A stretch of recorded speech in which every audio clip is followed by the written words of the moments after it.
시작하겠습니다. 저희가 지난 시간에 하나님께서 이스라엘을 얼마나 사랑하셨는가라고 하는 것을 이제 11장을 통하여서 느꼈어요.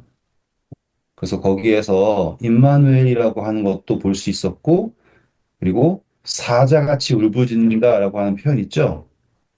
거기에서 이게 단순히 뭐 짐승 얘기하는 것이 아니라 예수님을 말하고 있구나라고 이야기하고 있고, 지금 이스라엘은 거짓을 따라다니고 유다는 이 번역상에 따라 다를 거예요.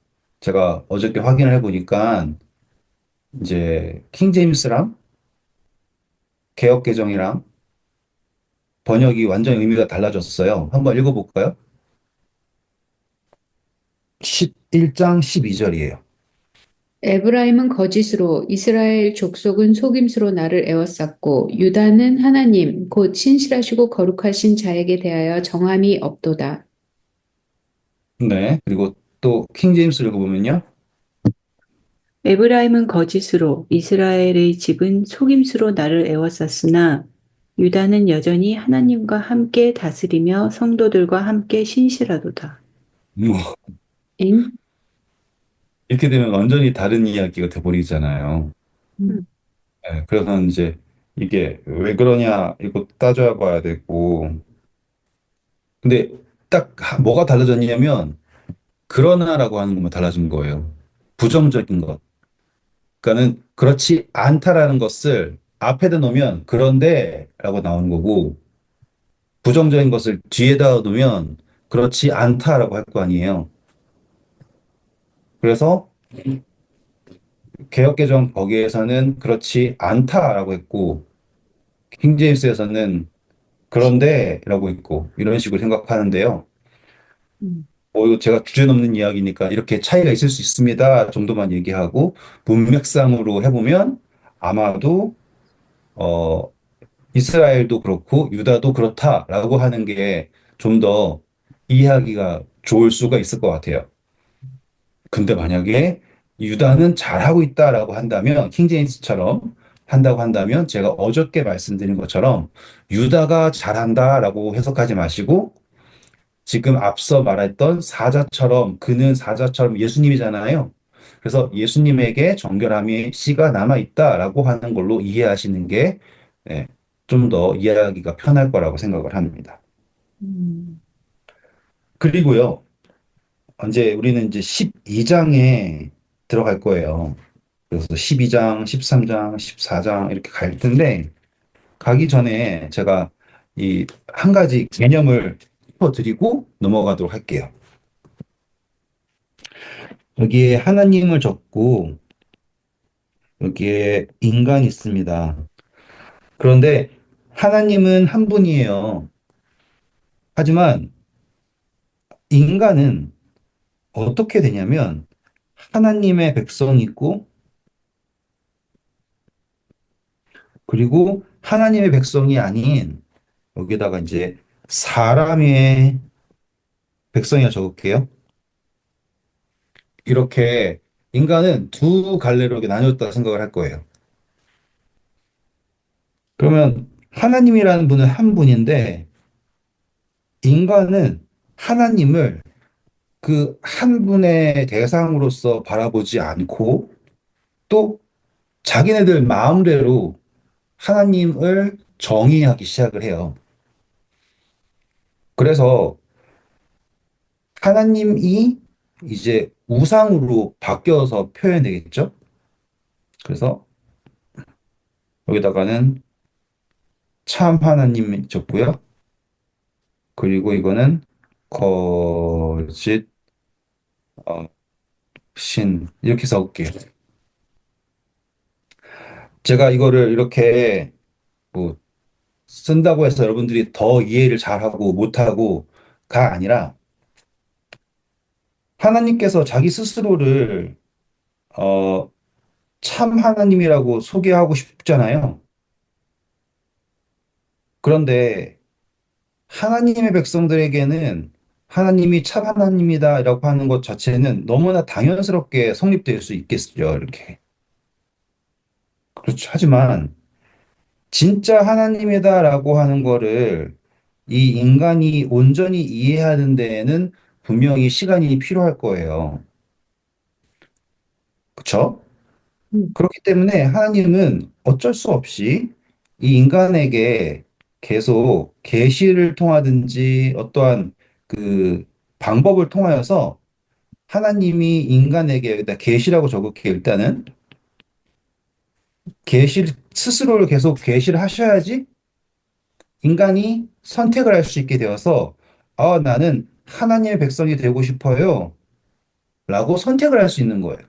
그래서 이 계시가 충분하게 주어지지 않으면 인간은 어쩔 수 없이 사람의 백성이 될 수밖에 없는 상태인 거예요. 이해되셨죠? 그런데 신기하게 사람의 백성인데 인간의 마음속에 뭔가 이 신에 대한 사람을 넘어선 어떠한 존재에 대한 갈망이 있는 거야. 그래서 하나님에 대한 온전한 계시를 모르는 상태에서 신이 있지 않겠나? 라고 생각하는 그 신을 찾고 있는 거예요. 그러니까. 그러면은 우리는 그 상태가 어떤 상태냐면, 어, 우상을 만들고 거짓 신을 만들고 한다라고 이야기를 하지만 실제적으로 하나님의 입장에서는 얘네들이 하나님을 찾으려고 하는 마음이 거기에 있구나라고 생각하실 수 있겠죠. 음, 뭐 이산 가족처럼 어렸을 때 헤어졌어. 진짜 엄마가 누군진 몰라. 그런데 이 애가 계속 엄마라고 부르고 있어. 그러면은 진짜 엄마는 얘가 다른 여자한테 엄마라고 부르더라도 그 엄마를 부르고 있다라는 것만으로도 내가 진짜 엄마가 나타나면서 감동을 느끼고 그리고 이제 관계를 만들려고 노력할 거 아니에요. 그러니까는 지금 우상을 섬기고 있다라고 하는 것도 하나님을 알아가는 과정에서의 우상을 섬기는 것은 문제가 없는 거예요. 하나님 입장에서는. 이제 더 충분한 계시를 주고 깨닫게 하면 되는 거니까. 음. 요건 이해하셨죠? 네. 근데 반대가 있는데 참 하나님을 알아. 그러니까는 사람의 백성에서 하나님의 백성으로 가는 과정에서의 실수는 다 용납되는 거예요. 음, 왜냐면은 가는 과정이니까. 음, 근데 그 반대가 문제야. 참 하나님을 알고 하나님의 백성이라고 자부했어.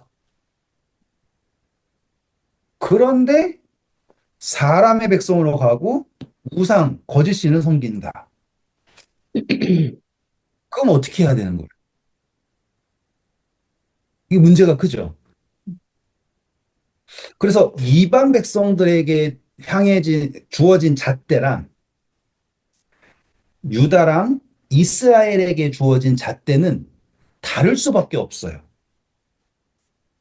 그러니 하나님이 이 관계를 다시 회복시키신다라고 하더라도 그냥 무조건 사랑하고 예를 들어서 이제 아까 이산가족 얘기한 것처럼 그 아이가 몰랐어요. 어떻게든 알게 하려고 하면은 더 큰 사랑으로 더 큰 사랑으로 덮으려고 왜냐면 미안하니까 지금 아기가 엄마를 못 알아본다라는 거는 아기 잘못이 아니에요. 그거는 100% 엄마 잘못이야. 그렇죠? 애가 엄마를 못 알아본다잖아. 그건 엄마 잘못이지. 누가 애 잘못이라고 안 한다고요. 하나님도 똑같은 거예요. 그러니까 우리가 무신론자라든지 신앙을 모르는 사람들을 하나님이 정죄할 거라 생각하면 안 돼요. 우리 그때 요셉 이야기하면서 베냐민은 요셉이 살아있는지를 몰랐잖아요. 응, 그래서 모르는 거예요. 그러니까 정죄의 대상 자체가 아니야. 근데 그의 마음속에 조금이라도 하나님을 갈급하는 마음이 있다면 하나님께서는 그거를 높이 사실 수밖에 없는 거예요. 왜냐? 재림의 때에 그분께서 실제로 딱 등장하시게 되면 하나님을 갈급하던 사람은 하나님 예수 그리스도를 선택할 거란 말이에요. 이해되셨죠? 음. 그렇기 때문에 지금 안 믿고 있는 저 사람들은 다 지옥 갑니다. 이런 이야기에 대해서는 동조하실 필요가 없어요. 그건 예수님의 마음 자체가 아니에요. 넘기고. 근데 반대가 이야기가 유다와 이스라엘은 하나님의 백성이었고 참 하나님을 알고 더욱이 계시까지 받았단 말이에요. 뭐 주어진 모든 계시를 다 받았어. 절기도 지키고 뭐 모든 것을 다 얻은 상태에서 돌아선 거예요. 그러면 하나님은 했던 말도 반복이지만 이방인에게 그러니까 이방인에게 주어지는 기준과 다르게 이 백성들을 회복시키셔야지 될 상황이 된 거예요. 여기다가 이제 우리는 사단을 한번 집어넣어 봐요. 사단이 욥에 대해서 할 때 욥이 하나님 잘 믿는 거는 하나님이 울타리를 치고서 잘 해주고 모든 걸 다 잘 해주니까 믿는 거 아닙니까? 라고 했죠. 그래서 하나님이 사단에게 자, 그럼 내가 그 손을 치울 테니까 너가 해봐. 라고 했어요. 그런 다음에 사단이 모든 걸 다 뺏어갔죠. 그리고 나서는 욥이 하나님을 저주했어요? 안 했어요? 안 했죠. 그쵸? 지금 그 이야기를 잘 보면 사단이 거기에 하나님께서 하나님에게 총애를 받고 선택받은 어떠한 대상에 대하여서 계속 의문을 제기하는 것을 우리는 욥기에서 봤어요.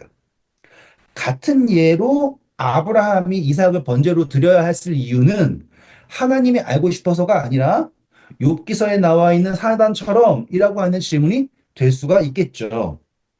마치 사단이 예수님을 광야에서 내가 진정 하나님의 아들이거든 이라고 하면서 시험을 한 것처럼 과연 아브라함이 믿음의 조상이라면 아들을 한번 하나님께 드려보라고 해요 라고 하는 식의 이야기가 될 수 있는 거잖아요. 됐죠? 그러면 이제 이스라엘이 타락했다. 유다가 타락했다라고 했을 때 사단의 역할도 한번 거기다 넣어보자 이 말이에요. 아시겠습니까? 사단의 역할을 한번 넣어보자. 그러면 우리는 진짜로 신기하게도 갑자기 선악을 알게 하는 나무와 생명과라고 하는 생명나무 그 두 나무를 볼 수 있게 돼요. 어떻게 되는가? 북방 이스라엘은요, 세상의 지식을 따라가는 하나님의 백성이 되는 표상을 잡았고요.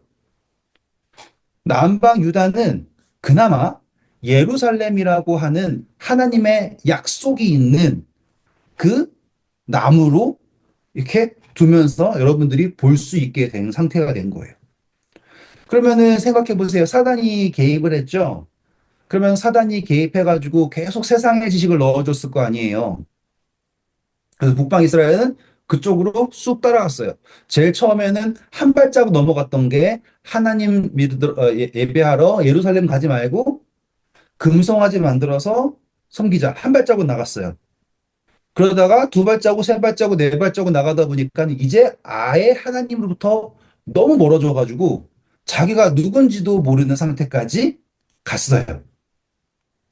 유다도 어쩌다 보니까는 멀어지고 왔다 갔다 하긴 했지만 하나님께서 그나마 예루살렘이라고 하는 약속이라고 하는 것을 붙잡아가지고 잡아주고 계셨지만 나중에 뭐 여호사밧 지나고 뭐 혼인하고 한 다음에 아달랴 나오고 완전 망쳐졌다가 이렇게 왔다 갔다 하고 있잖아요. 그렇죠? 그럼 사단이 여기서 어떤 질문을 갖고 싶을까라고 했을 때 보세요. 얘네들은 희망이 없어요. 얘네만 그런 게 아니라 모든 인간들은 결국 하나님이 진짜 하나님이라는 걸 알매도 불구하고 모든 것을 다 듣고 깨달았음에도 불구하고 다 떠날 겁니다. 라고 사단이 이야기하고 싶겠죠. 여기까지 이해되셨어요? 네. 어려운 거 없죠, 하나도? 네. 그러면 하나님은 제가 딱 잡으셔야 돼요. 세상에 대해서 하는 기준과 하나님 백성에 대해서 하는 기준이 다를 수밖에 없어요, 현재에서는.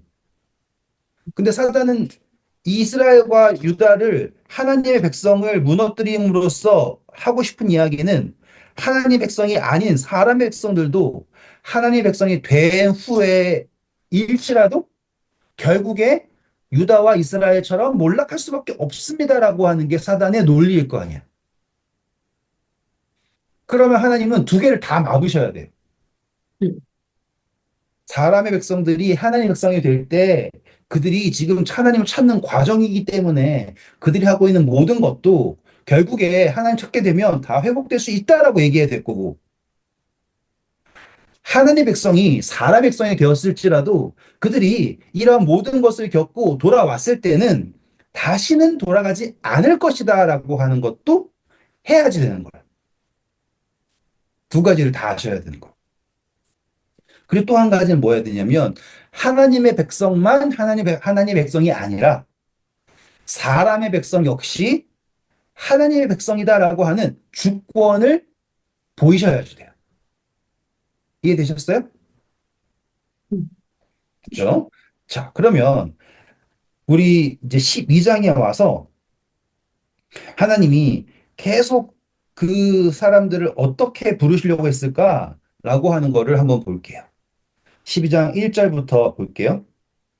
에브라임은 바람을 먹으며 동풍을 따라가서 종일토록 거짓과 포악을 더하여 앗수르와 계약을 맺고 기름을 애굽에 보내도다. 여호와께서 유다와 논쟁하시고 야곱을 그 행실대로 벌하시며 그의 행위대로 그에게 보응하시리라.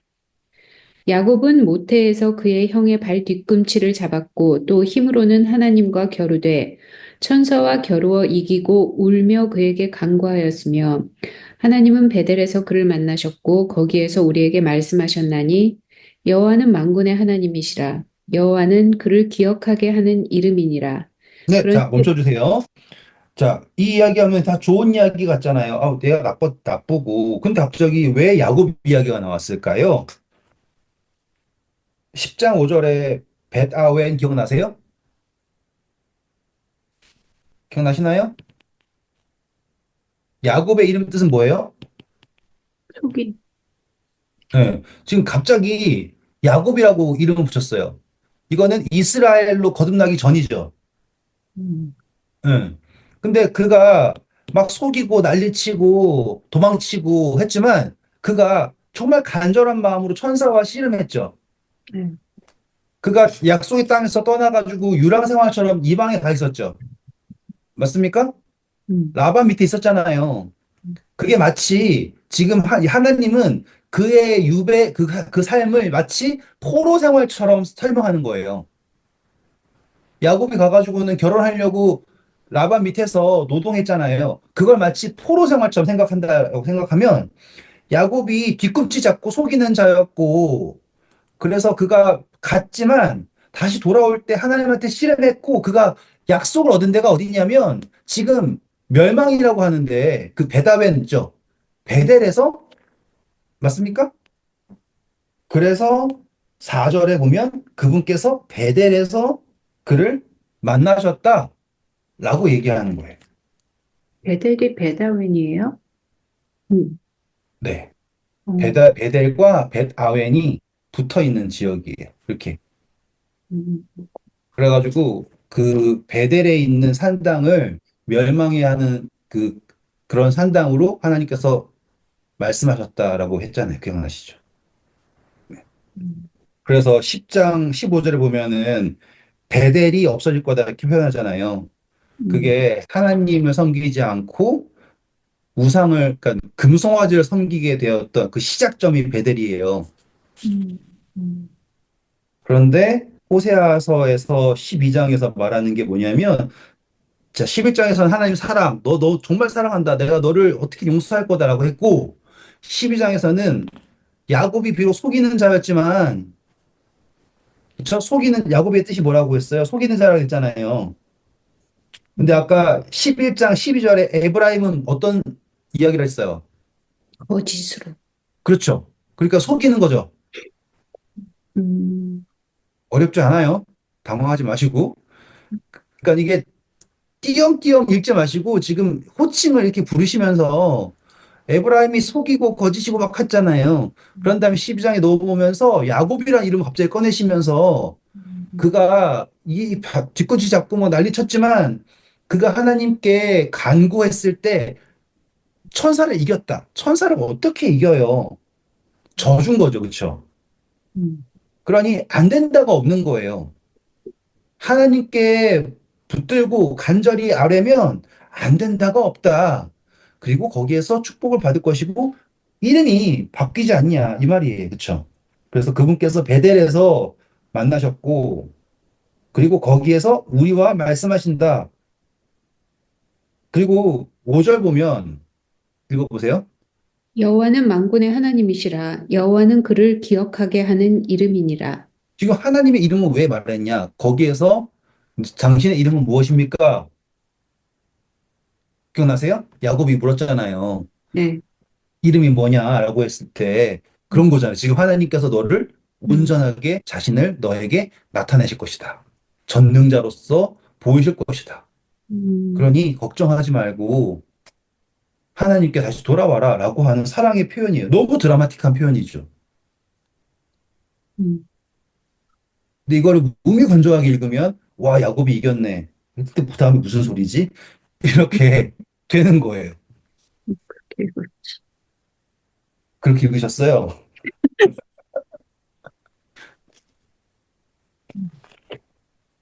그러니까 이제 이야기가 되게 멋지게 나가잖아요. 앞서 나와 있는 이야기랑 후에 나와 있는 이야기가 다 한 맥락이 되어서 음. 돌아와라. 어떻게든 붙잡고 실행하면 된다. 그리고 하나님 이름에 의지해라. 라고 하는 거예요. 그쵸? 그 다음, 그런즉 너희 하나님께로 돌아와서 인애와 정의를 지키며 항상 너희 하나님을 바랄지니라. 멋있죠? 음, 네.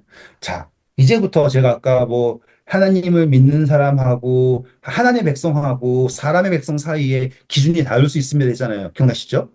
이제 그 이야기를 하려고 이제 7절부터 나올 거예요. 그는 상인이라 손에 거짓 저울을 가지고 속이기를 좋아하는도다. 에브라임이 말하기를 나는 실로 부자라. 내가 재물을 얻었는데 내가 수고한 모든 것 중에서 죄라 할 만한 불의를 내게서 찾아낼 자가 없으리라 하거니와. 네, 요 표현 이사야서에도 나오고 계시록에서도 나오고 계속 나와요. 자, 근데 저 잡고 싶은 건 상인이에요, 상인. 이 상인이다라고 하는 것은 물건을 이렇게 팔고 주고 팔고라고 하는 거죠. 음, 네. 이 상인이다라고 하는 건요, 가치를 파는 거예요. 그리고 내가 가진 것을 다른 사람들에게 팔고 거기에서 나의 이익을 취하는 행위가 상인이죠. 네. 내가 가진 거를 파는 거야. 내가 가진 거를 다른 사람들이 갖고 싶어 하네요. 음, 음, 내가 가지고 있는 그 있는데 아무것도 그거 갖고 싶어 하지 않아. 그럼 상인이에요? 음, 물건만 뒷담 많은데 아무도 안 사. 근데 여기 보시면 지금 에브라임은 상인인데 물건을 잘 파는 사람이야. 그러면 이 에브라임이 가지고 있는 가치는 사람들이 원하는 가치예요. 근데 여기서 또 중요한 게 뭐냐면 사람들은 원하는데 거기에 저울이 있는데 속이는 추가 있대요. 그러면 사람들은 이 상인에게서 뭔가를 얻고 싶어 해. 음, 그가 가진 물건은 좋은 거야. 근데 그가 파는 방식은 속이는 추를 가지고 있는 상태야. 여기까지 따라오셨죠? 네. 네. 그러면 이 속이는 거를 이 사람은 뭐라고 얘기하냐면 에브라임은 절대로 그 누구도 내 죄를 알 수 없다라고 얘기를 하죠. 음, 우리 계시록 여러 번 갔으니까 안 갈 거예요. 네. 단지 우리 시편은 한 번만 봐보고 생각해 봅시다. 음, 시편 한 번만 가볼게요. 악인 어딨냐? 악인은 그 마음에 이르기를 36편 1절. 악인의 죄가 그의 마음속으로 이르기를 그의 눈에는 하나님을 두려워하는 빛이 없다 하니 그가 스스로 자랑하기를 자기의 죄악은 드러나지 아니하고 미워함을 받지도 아니하리라 함이로다. 그의 입에서 나오는 말은 죄악과 속임이라. 그는 지혜와 선행을 그쳤도다. 그는 침상에서 죄악을 꾀하며 스스로 악한 길에 서고 악을 거절하지 아니하는도다. 네, 감사합니다. 자, 악인은 생각하기를 자기의 죄악이 드러나지 않는다라고 얘기를 하죠. 그거를 다시 또 시편, 아니다, 이사야서 29장 갈게요. 계시록은 우리 많이 읽어서 안 가는 것뿐이에요. 바벨론 아시겠죠? 네. 네, 많이 읽어서 안 가는 거예요. 이사야서 29장 13절부터 보겠습니다. 주께서 이르시되 이 백성이 입으로는 나를 가까이 하며 입술로는 나를 공경하나 그들의 마음은 내게서 멀리 떠났나니 그들이 나를 경외함은 사람의 계명으로 가르침을 받았을 뿐이라. 자, 보세요. 입술로는 드러난 거죠. 네. 드러난 거는 하나님을 경외하는 거예요. 그런데 속으로는 그렇지 않대요. 그건 왜 그러냐면 사람의 방식이 그렇대요. 음, 그러면은 이 사람은 이렇게 하나님을 경외하는 척 하니까 속은 아니지만 드러나는 건 하나님을 경외하는 거니까 나의 불의가 드러나지 않을 거다라고 생각을 하지만 동시에 자기가 악하다는 것도 알아요. 하지만 자기의 불의가 드러나지 않았으니 나는 악하지 않다라고 생각하는 논리예요. 음, 너무 신기하지 않아요? 그러니까 자기가 의인이다라고 이야기할 수 없다라는 걸 알아요. 하지만 내 악이 드러나지 않았으니까 아직까지 나는 의인이라고 생각을 하는 거예요. 왜냐하면 나는 내 입으로는 하나님을 경외하는 척 하니까. 그러니 악인이 자기의 악이 드러나지 않을 거라고 얘기하는 거는 어떤 거냐면 완전히 악한, 막 사람을 당장 지금 죽이고 있는 이 상태 이런 걸 말하는 게 아니라 그 악인이라는 거는 내 악이 안 드러난다라고 생각하고 있는 겉으로는 깨끗한 척하는 인간을 성경에선 악인이라 찍고 있다 이거예요. 당장 창녀, 세리 이렇게 악인하는 게 아니라 한 예수님은 독사의 자식들을 하면서 바리새인들을 찍었다 이 말이죠. 음, 확 이해가 되시죠? 네.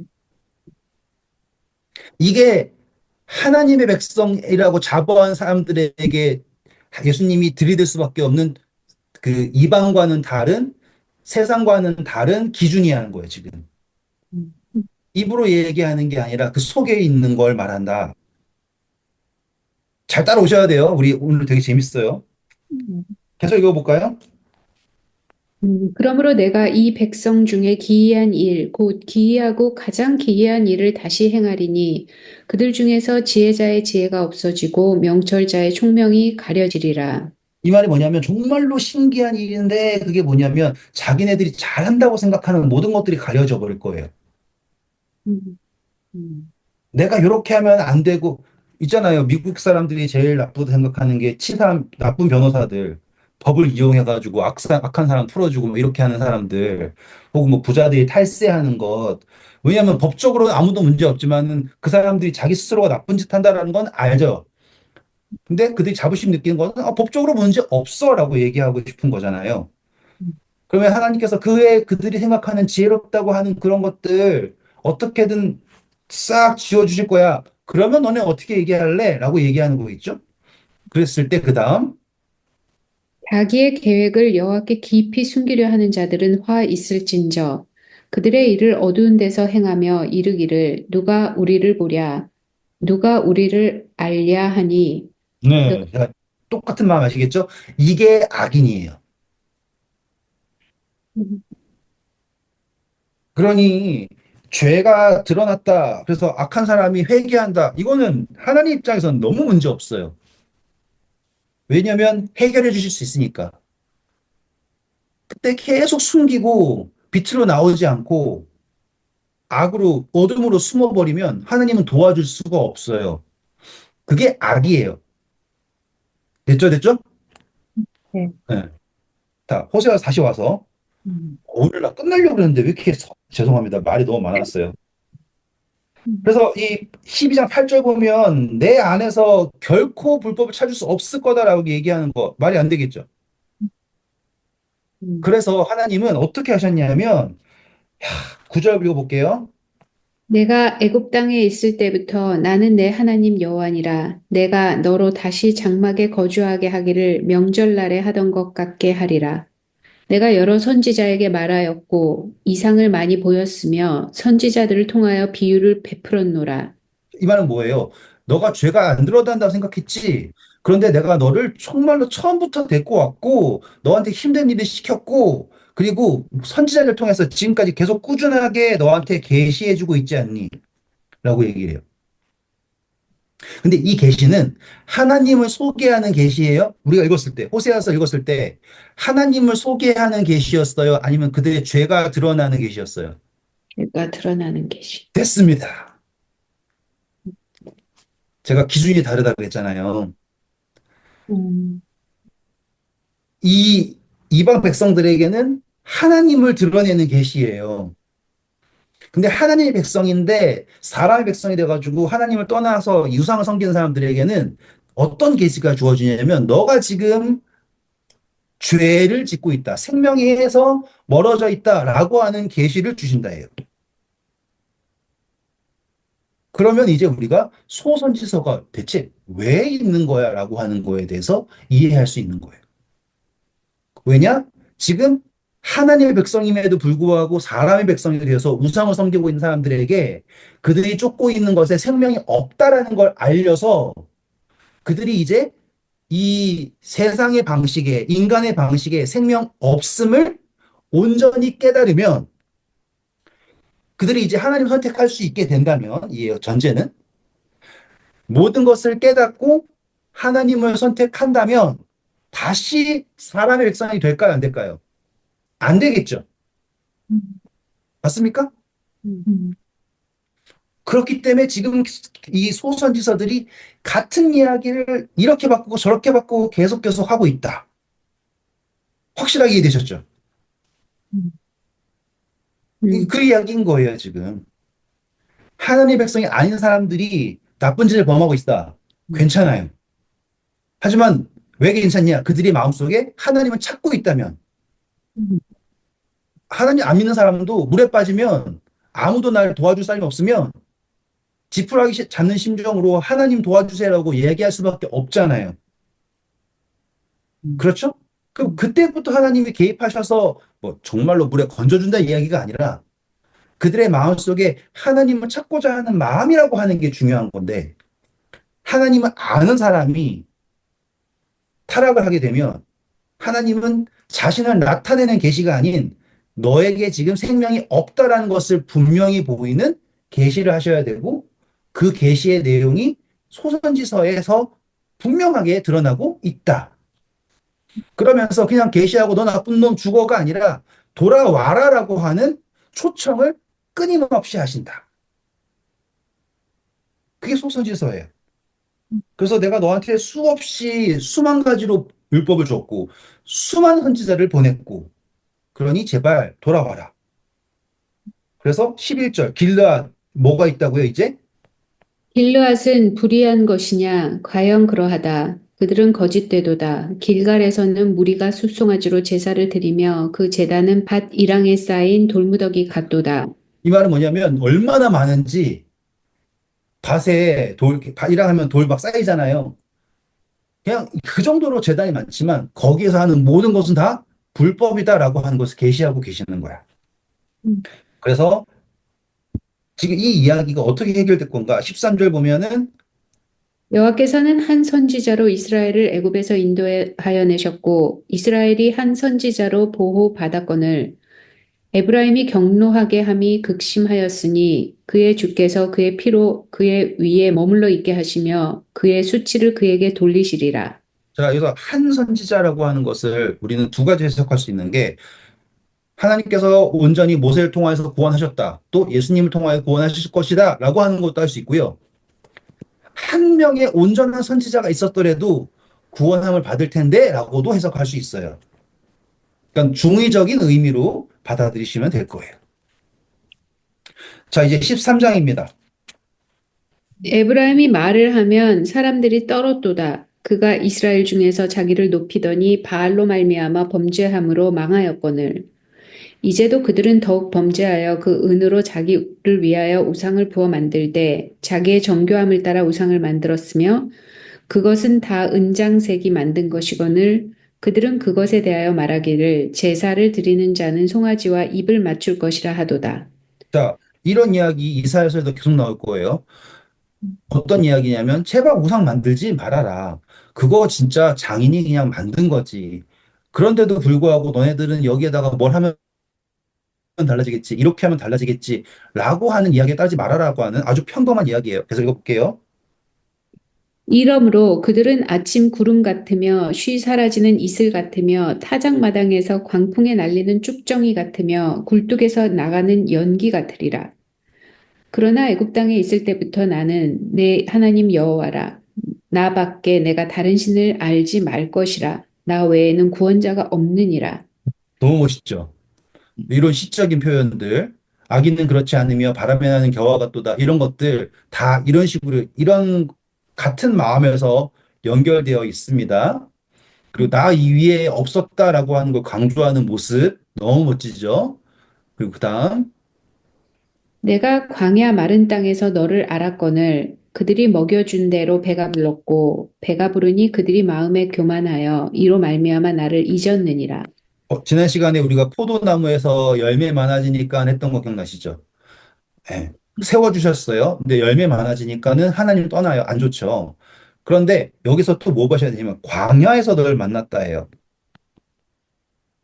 근데 지금 풍족한 데서 너가 날 모르니까 나는 너를 다시 만나고 싶어. 어디서 갈까? 우리 다 같이 광야로 가볼까? 라고 하는 이야기랑 같은 이야기겠죠. 처음 만난 곳에서 다시 만난 자. 그러고 보면 예수님이 제자들 부활하시고 나서 제자들에게 갈릴리로 가겠다. 처음 만난 곳에서 다시 만나겠다라고 하는 것도 같은 의미일 것 같다라는 생각이 드네요. 그렇죠? 네. 그다음 그러므로 내가 그들에게 사자 같고 길가에서 기다리는 표범 같으니라. 내가 새끼 잃은 곰같이 그들을 만나 그의 염통 거풀을 찢고 거기서 암사자같이 그들을 삼키리라. 자, 들짐승 여기서 별표 해주세요. 별표. 7절, 8절 별표. 왜 별표이냐? 동물이 익숙한 동물 다 나오네요. 어떤 동물 나왔어요? 다니엘서에 나온 동물이죠. 지금 그러므로 동물들이 나와서 찢긴다예요. 그럼 이거 연장선에서 보면은 다니엘서에서 이상을 봤는데 동물들이 나왔는데 사자, 곰, 표범 나오죠.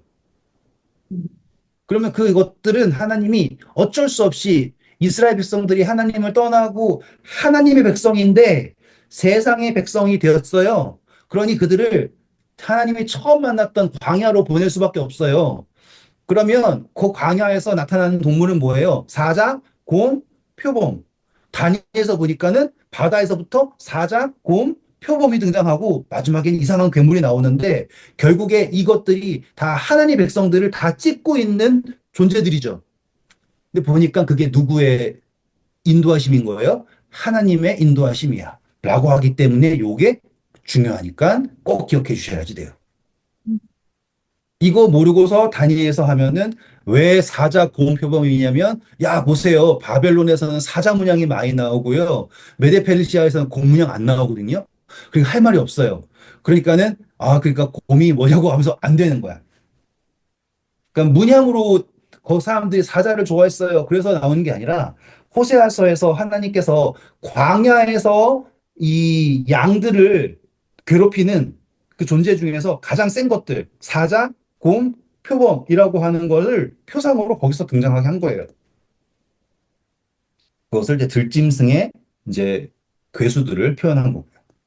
그 다음, 이스라엘아 내가 패망하였나니 이는 너를 도와주는 나를 대적함이니라. 전에 내가 이르기를 내게 왕과 지도자들을 주소서 하였느니라. 내 모든 성읍에서 나를 구원할 자 곧 내 왕이 이제 어디 있으며 내 재판장들이 어디 있느냐. 내가 분노함으로 내게 왕을 주고 진노함으로 패하였노라. 에브라임의 불의가 봉함되었고 그 죄가 저장되었나니 해산하는 여인의 어려움이 그에게 임하리라. 그는 지혜 없는 자식이로다. 해산할 때가 되어도 그가 나오지 못하느니라. 내가 그들을 수올의 건세에서 속량하며 사망에서 구속하리니 사망아 내 재앙이 어디 있느냐 수올아 내 멸망이 어디 있느냐 뉘우침이 내 눈앞에서 숨으리라. 아, 너무 멋지죠? 이 이야기가 얼마나 멋지냐면 지금 에브라임에게 하나님이 내가 너의 왕이다. 이스라엘아, 내가 너의 왕이다. 그런데 너가 계속 왕 달라고 했을 때 내가 안 준 게 아니라 계속 허락해 줬는데 그 허락해 준 것은 너가 깨닫게 되기를 원해서 허락해 주지 않았니? 라고 얘기했어요. 그래서 너에게 지금 정말로 해산하는 여인의 고통처럼이라고 나와요. 이 표현도 결국에 예수님께서 쓰셨죠. 그렇죠? 네. 그리고 나서는 지금 14절에 고린도전서 우리 15장에서 마지막에 멸망한 원수는 사망. 사망아, 사망이 쏘는 것은 어디 있니? 이런 거 나오잖아요. 그 표현이 여기에서 인용이 된 거예요. 그 마지막 승리에 관한 표현이. 그래서 어떻게 됩니까? 14절 다시 읽어보세요. 내가 그들을 수올의 권세에서 속량하며 사망에서 구속하리니 사망아 내 재앙이 어디 있느냐 수올아 내 멸망이 어디 있느냐 뉘우침이 내 눈앞에서 숨으리라. 자, 그래서 예수님 하나님 뭐라고 했냐면 내가 결국에 모든 것에서 다시 말하면 사망이라고 하는 그 끝에서도 내가 너희들 구원할 것이다 라고 하는 약속을 팍 하신 거예요. 멋지잖아요.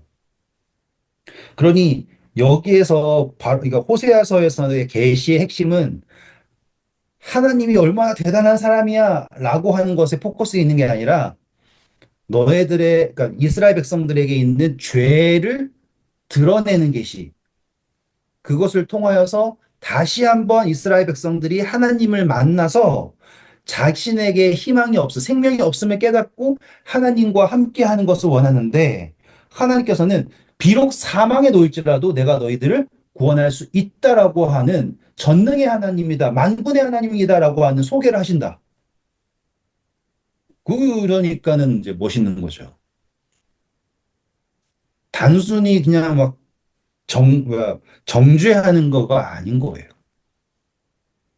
그래서 14장 1절 보세요. 이스라엘아 내 하나님 여호와께로 돌아오라 내가 불의함으로 말미암아 엎드러졌느니라. 너는 말씀을 가지고 여호와께로 돌아와서 이르기를 아뢰기를 모든 불의를 제거하시고 선한 바를 받으소서. 우리가 수송아지를 대신하여 입술의 열매를 주께 드리리이다. 우리가 멋지죠? 그래서 마지막에 돌아와라. 죄가 있지만 하나님의 말씀을 들고 약속을 믿고 하나님께 돌아와서 입술의 열매를 드리자라고 하는 화답이 되는 거예요. 그리고 3절 보시면 아수르 너네가 의뢰하는 것, 애굽 그런 거 다 안 돼. 거기는 신이 아니야. 그래서 이 타락한 것들을 다 버리고 나면 5절 내가 이스라엘에게 이슬과 같으리니 그가 백합화 같이 피겠고 레바논 백향목 같이 뿌리가 박힐 것이라. 그의 가지는 퍼지며 그의 아름다움은 감람나무 같고 그의 향기는 레바논 백향목 같으리니 그 그늘 아래에 거주하는 자가 돌아올지라. 그들은 곡식같이 풍성할 것이며 포도나무같이 꽃이 필 것이며 그 향기는 레바논의 포도주같이 되리라. 에브라임의 말이 내가 다시 우상과 무슨 상관이 있으리요 할지라. 내가 그를 돌아보아 대답하기를 나는 푸른 잣나무 같으니 내가 나로 말미암아 열매를 얻으리라 하리라. 누가 지혜가 있어 이런 일을 깨달으며 누가 총명이 있어 이런 일을 알겠느냐. 여호와의 도는 정직하니 의인은 그 길로 다니거니와 그러나 죄인은 그 길에 걸려 넘어지리다. 아멘. 우리 호세아서가 마무리됩니다. 제가 앞서 설명드린 대로 하나님의 백성이다가 떠난 사람들이 다시는 돌아가지 않고 하나님을 온전히 선택하게 된다라고 하는 게 조건이잖아요. 방금 에브라임이 뭐라고 그랬어요? 내가 이제 더 이상 우상과는 아무런 관계가 없다라고 딱 선언하죠. 보십니까? 그쵸? 8절에. 네. 네. 그렇기 때문에 이제 나는 예수 그리스도 안에서 열매 맺게 된다. 라고 하는 선택이 딱 나오는 거예요. 음, 그것에 대하여서 구절이 뭐냐면 대체 누가 지혜가 있어서 이것을 깨닫게 되겠냐라고 해죠. 이게 하나님의 지혜예요. 음, 하나님의 지혜. 왜 하나님이 저 악한 놈들을 어떻게든 살려보려고 노력하는가? 마치 솔로몬이 아이를 반 자르라 했을 때 진짜 어머니는 저 악한 여자한테 줘서 생명이라도 보존시켜 주세요라고 했죠. 음, 똑같은 거를 하나님께서 지금 하나님의 백성들을 세상에 넘기셔가지고 생명을 보존하게 하고 계시는 거야. 그리고 온전한 것을 깨닫게 되고 다시는 가짜 엄마한테 안 간다라는 게 분명해지면 돌아오고 회복하고 고치고 구원하고 모든 걸 다 하실 수 있는 만군의 하나님, 전능의 하나님이래. 음, 그래서 누가 지혜가 있어서 이것을 깨달을 수 있을까? 그 지혜는 어떤 지혜? 하나님의 지혜. 이것이 주님의 길. 갑자기 호세아서가 너무 아름답지 않아요? 멋있네요. 응. 뭐 그냥 읽으면서도 이제 읽으시면, 야, 진짜 사랑이구나. 사랑이 넘치는 이야기구나. 사랑이다, 사랑. 이렇게 되는 거예요. 옛날처럼 막 여기에서 막 마지막 때 어떤 일이 일어날까? 그러면서 막 하나 찾아가지고 막 껴맞추려고 그러는 게 아니라 하나님의 마음이 느껴지는 거. 누가 지혜가 있어서 이걸 깨달을까? 여러분들이 오늘 그걸 깨달으셨습니다. 축하드리고요. 좋은 밤 되세요. 감사합니다.